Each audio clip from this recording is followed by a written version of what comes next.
Bill Perry. I'm so thrilled to bring Chuck Davis to you today to chat about what we're seeing from major donors in the current economic landscape. Chuck, how are you doing today? Gail, I'm great. It's so good to see you today. I'm talking to you from beautiful Eastern North Carolina. The rain is lifted and the sun is out. I know that's a part of the world very close to your heart as it is to mine. It is. I was brought up right across the river from Edenton, North Carolina, on the other side of the river and in glorious, glorious inner banks of North Carolina. Chuck, you haven't really been introduced to our LinkedIn audience a lot, and I'd love to hear a little bit about your background because Chuck has got the most fascinating background. He has been all over the world, literally raising much significant funding from high net worth donors. So, Chuck, give us a quick rundown. Yeah, I appreciate that, Gail. So it has been a good run. I had to get out my abacus the other day to really look and see exactly how many years it's been, but it's been quite a few, as evidenced by my white hair. But I had the great joy of running a large campaign for a prominent university in Central North Carolina. I like to say from the twinkle in the president's eye to the balloon drop at the end, which was a really, really good experience professionally for me.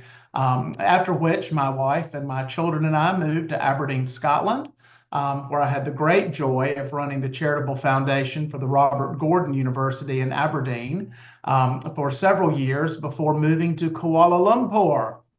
Malaysia, of all places on the planet. I couldn't point it out in a map until we actually were there in residence. But I ran the development operation for the International School of Kuala Lumpur and helped them open a new fabulous school building there. So we came back to the States in 19. I was the vice president at Mary Baldwin for several years.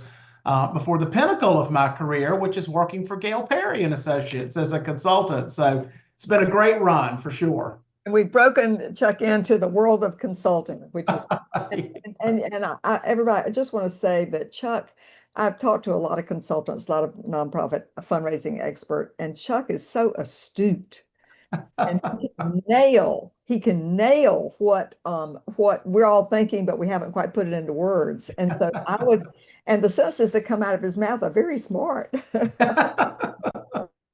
Most of the time. So let's dive in, Chuck. Let's dive in because you are setting up and counseling a number of major capital campaigns in our client base right now. And so we thought it would be very interesting to go to the horse's mouth, right in front of the donors. What are they saying about giving in this economic climate, which everybody is agrees feels quite uncertain and changing every day? What are we hearing from the high net worth donors that we're having private conversations with in order to determine their interest in helping with a major capital campaign? Yeah, it's a great question. And, the short answer is, donors that are close to the mission of the organization, prospect donors who understand the project, who have been engaged in the process of articulating that case, understand the impact the campaign's going to have on their region, on society, insert name here of impact, they're still making gifts. They're still wanting to invest in significant ways. We have a client just last week. The campaign was moving along pretty well, and it kind of plateaued a bit as they do after a couple of years. And the first seven-figure cash gift was committed just in the middle of last week. So, we are seeing success. We are seeing donors that want to invest their resources in supporting the mission of organizations that are really close to them. So people are still making gifts. Yeah. Absolutely. Absolutely, absolutely.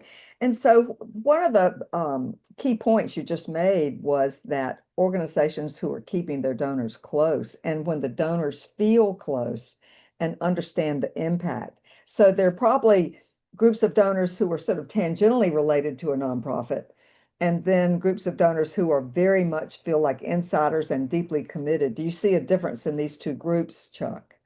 Yeah, absolutely. And we see it in a very quantitative way Really? when we go to do the feasibility studies for these organizations. And you can see just as clear as day the results. You know, when you ask that big question in the study, if you were asked by the right person at the right time for the right gift, can you give us a sense for what range of gift you might be willing to consider? 9 times out of 10, people will answer that question clearly and generously if they have been engaged very strategically with that organization in the planning that has led up to that study.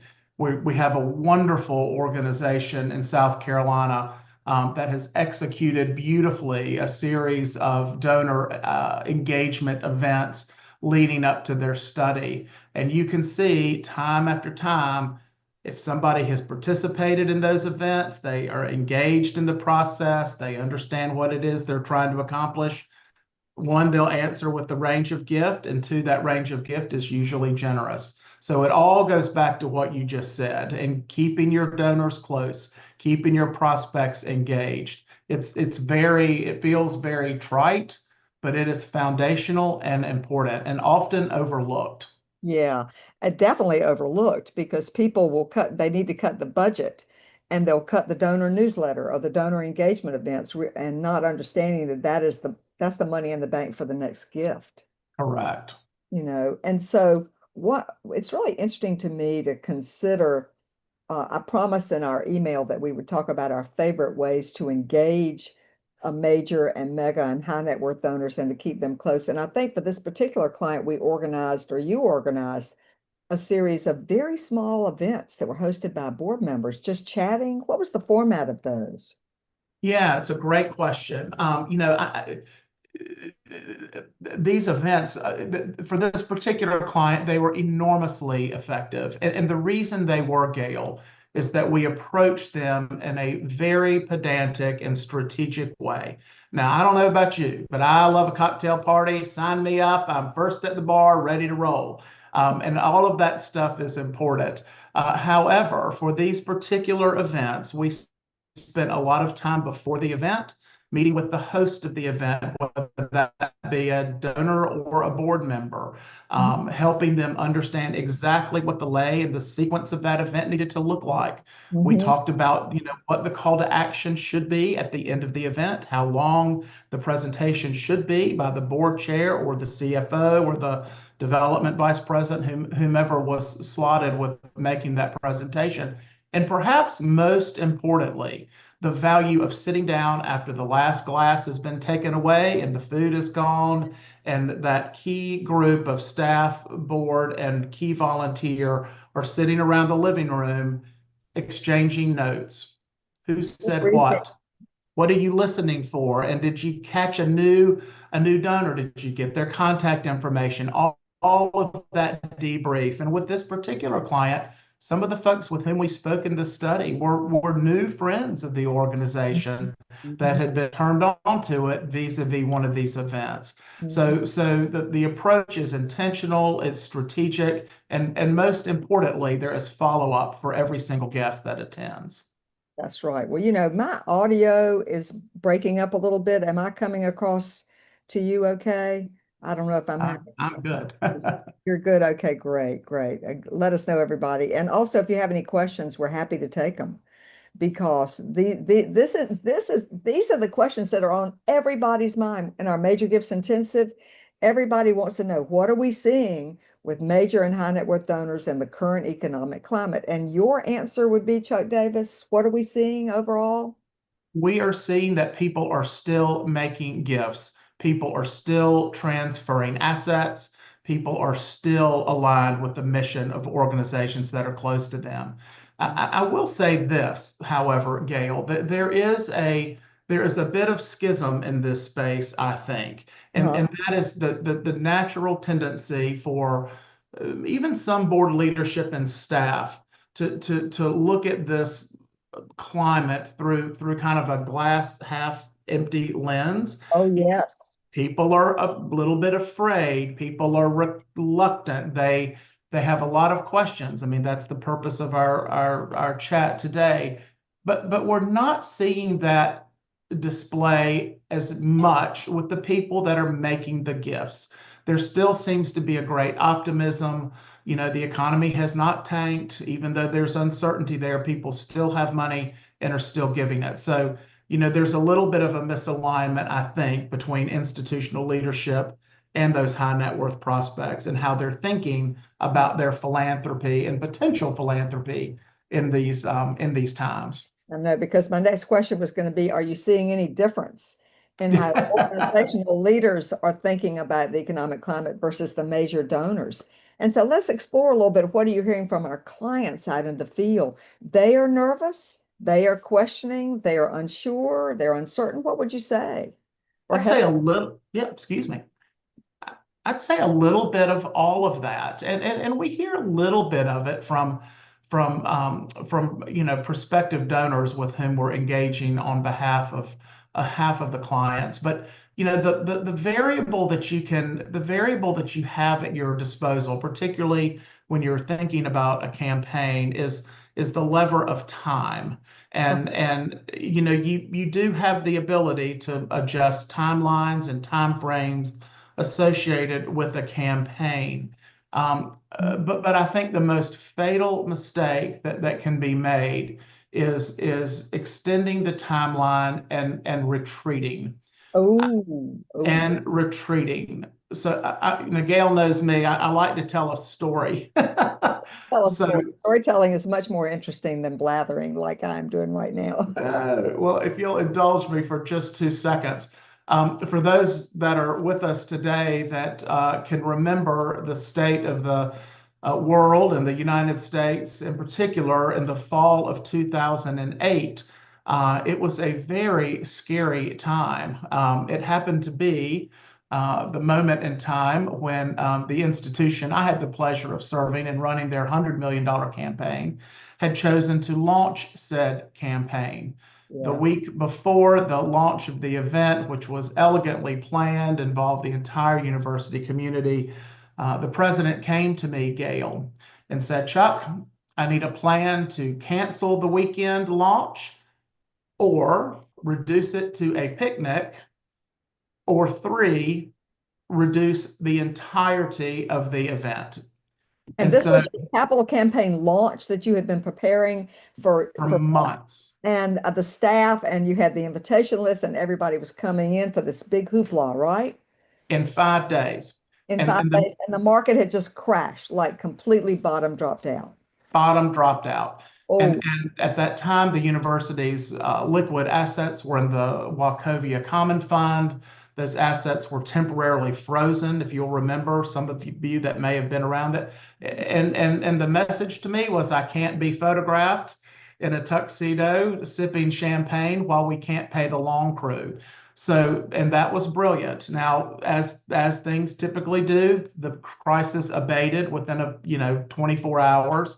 And the decision was made after a lot of consideration to soldier on, continue with the entirety of the weekend as planned.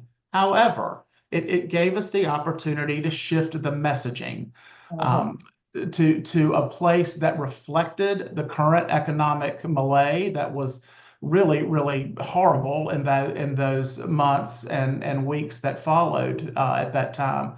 But you know, people listened to what we had to say.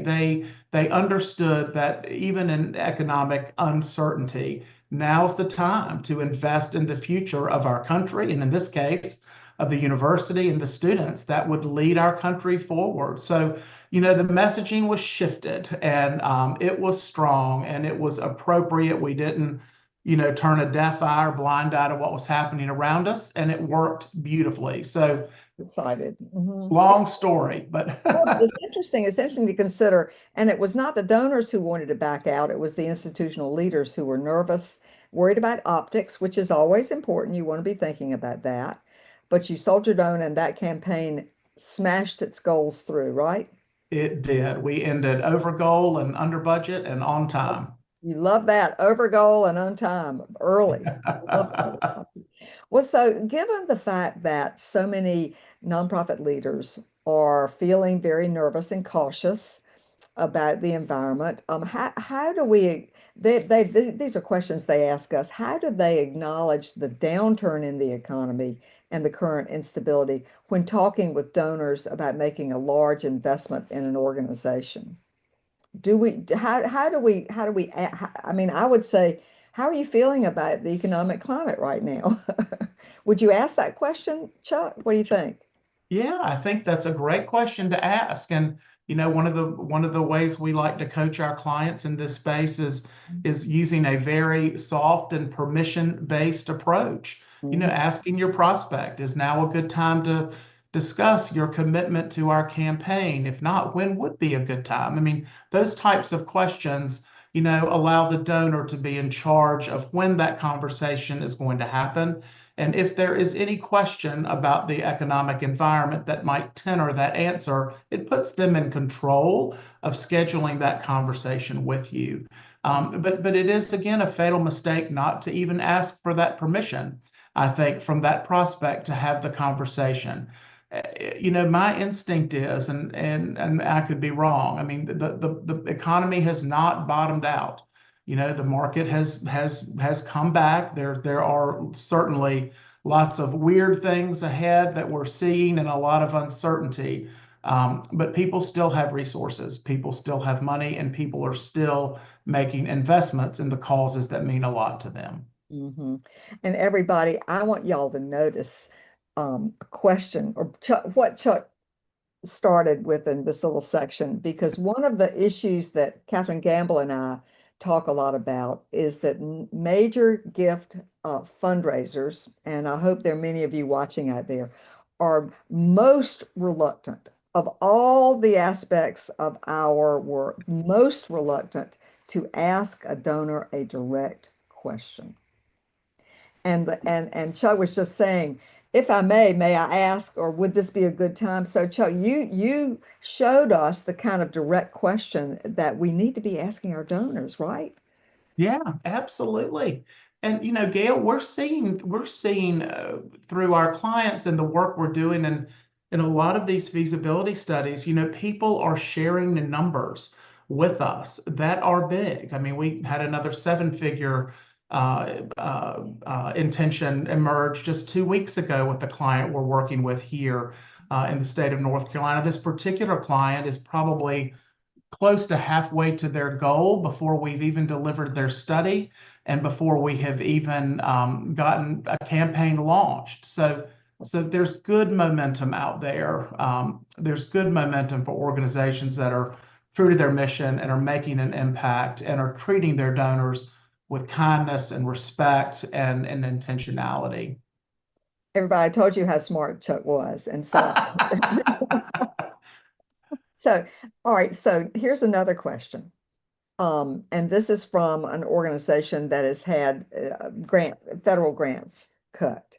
And the person says, I'd love to hear how organizations are assuring major donors that they are financially sound with government grants being threatened, and then translating that into a respectful ask or need for gift increases without sounding desperate. I think this is a wonderful question. How do we bring it up when our organization may be in desperate straits because there's a part of the nonprofit world that is absolutely devastated right now by losing its federal funding? What do you think? Do you have a thought on that, Chuck? Oh boy, I wish I did. How do That's we a not sound desperate? I think we have, well, I have an idea. Yeah, everybody, I didn't run this particular question by Chuck ahead of time. So, but, but, but my idea is that no matter what devastation or whatever is happening in your organization, you have to have a plan. And you have to have some optimism that you can reach your plan. Your plan may be smaller. Your plan may be to cut back on your mission, but we're going to tackle this area and we're going to do it with great excellence. And donor, you have to have a plan, right? Don't you think, Chuck? I totally agree with that. Hmm. Hmm. And the other thing, Gail, that I would piggyback onto that is the importance, regardless of the size of your organization. And it's just like with your own retirement investments. Diversification is really, really important in your personal finance and in organizational Oh, revenue generation as well. So it does provide an opportunity, perhaps a sad one and a tragic one, for organizations to really think carefully about their funding sources and making sure that they are diversified such that a major hit to any one of them mhm, is not going to devastate the organization and cause it to lose sight of its mission or have to fire staff or all of those good things. And I think you know high net worth donors understand at a very sophisticated level how organizational budgets work. They understand it vis-a-vis their own personal finances, and approaching those prospects through that lens, I think, can result in a very strong case mhm, for giving that does not feel desperate, and allows that prospect the opportunity to really see how those philanthropic investments can come in and make a difference. mhm, mhm. This is wonderful stuff. Thank you, Chuck. Thank you. So Sure. I want to wrap us up by circling back to the whole idea of these very small, highly targeted and rehearsed donor engagement events. And anybody who's listening, you may know that I have spearheaded the idea of a porch party, which is also the exact kind of thing. It is a networking effort. It is a small conversation, a small group of people where you're chatting about the mission, and the right people are in the room, and the purpose is to work the crowd carefully as well as monitor the Q&A. Um, and so you were saying earlier, Chuck, that in a feasibility study, if interview, which consultants, how you set up a campaign, if a donor had attended one of those pre pre-study events, small events, did you say that the numbers of people who gave solid numbers doubled? I mean, you said it was All, a measurable difference between the people who had been engaged in some way and people who had not been engaged. But can you put your finger on it? Well, How? it's funny. I've spent my entire morning writing this report and trying to edit it. So you would think I could have it right at top of mind, and I don't. But in general, that's about right. So people that attended one of the in this particular example, were almost two times likely to share an intended gift range had they attended an event versus having not. That's And amazing, everybody. That is amazing. You not quite 50, so don't tie me to that, but it was significant. And we've done a similar piece of work with another client, and it didn't work out exactly the same way. But again, the key here is intentional, strategic engagement of prospects and donors in the campaign thinking and the plan. I mean, I could tell you other stories, based on my higher ed career where that was where that shopping of the campaign priorities as an example, Mhm, led to a complete turnaround in what the priorities of the campaign actually ended up being mhm. versus what we thought they should be from the institutional leadership perspective. So, you learn a lot, and when we think about things like vision statements and cases for support, the audience for these things are our donors, our prospects. And if those documents and those messages don't resonate with them, And it's you've a got to it's a find major out. fail. To find out. And so I just want to wrap up almost, but we have a great question from John Mercer, who's one of our loyal followers. John, how are you doing? And he says in his comment, you can probably read it if you're watching live on LinkedIn. I know Gail loves a porch party. Which I do. How long? And so, Chuck, in terms of the deeper donor engagement event with very specific high net worth donors in preparation for a capital campaign. So this is a deliberate strategy. How long do you think the formal presentation part of that type of event should last? 15 minutes or so? Is that too long? What do you think? I was going to say around 15 minutes, no longer. No longer. No longer. And you want to try to encourage Q&A because a one-way presentation for 15 minutes, people are going to start shifting on their feet and start thinking about what they're having for dinner. So I do think, I study a lot. I do a lot of speaking. I study adult education, and you have to go back and forth. You have to have Q&A. You have to keep it lively. What are your thoughts, Chuck? Yeah, I would agree with that completely. I mean, it's really important to leave time for engagement of the audience, and we also will always prompt either the host or somebody else in the room who's a volunteer. Should things kind of get off rail a bit, Mhm. just to ensure that somebody's out there trying to put some guardrails. So one, you don't have one person monopolize the entirety of the time, and two, you can ensure that the time is somewhat constricted because Q&A has got to be, this, Oh yeah, you know this very well, better than I. It's got to be very carefully orchestrated and managed so that it remains timely and not overwhelming. that's right. Somebody can have a question that is a dampening effect on the enthusiasm, and so you That's right. careful to mitigate that and to have a way to gently shift the topic to a more positive. That's right. Let's do our takeaways. To me, my number one takeaway is that the way donors are thinking about the uncertain economy and the way nonprofit leaders are thinking about the uncertain economy, there's a distinction. And the donors are more optimistic than the institutional leaders. You agree? Totally agree. Mm-hmm. And the other thing is that by all means, in this environment, if you're feeling uncertain, keep your donors close. Right, Chuck? Absolutely. And keeping them close means a deliberate, targeted program with a capital P, maybe with the name of a program. This is what we're doing this summer to keep our number one supporters and stakeholders close. Absolutely. Any other key takeaways from our conversation? I've learned so much. I love chatting with you, Chuck. We have a good time together. And the third thing, which is absolutely as clear as the nose on your face, don't stop asking. Don't stop asking. Don't hold back, everybody. So, this is a taste of how we approach capital campaigns. If you are planning a campaign, we're happy to have a strategy call with you. If you're lucky, you can get Chuck helping you. And thank you so much for joining us. And please take heart. The donors are giving, the donors are feeling solid, and they're giving out of assets. And so don't stop. Thanks so much, Chuck. Thank you, Gail, and thank you everybody for joining today. What a delight.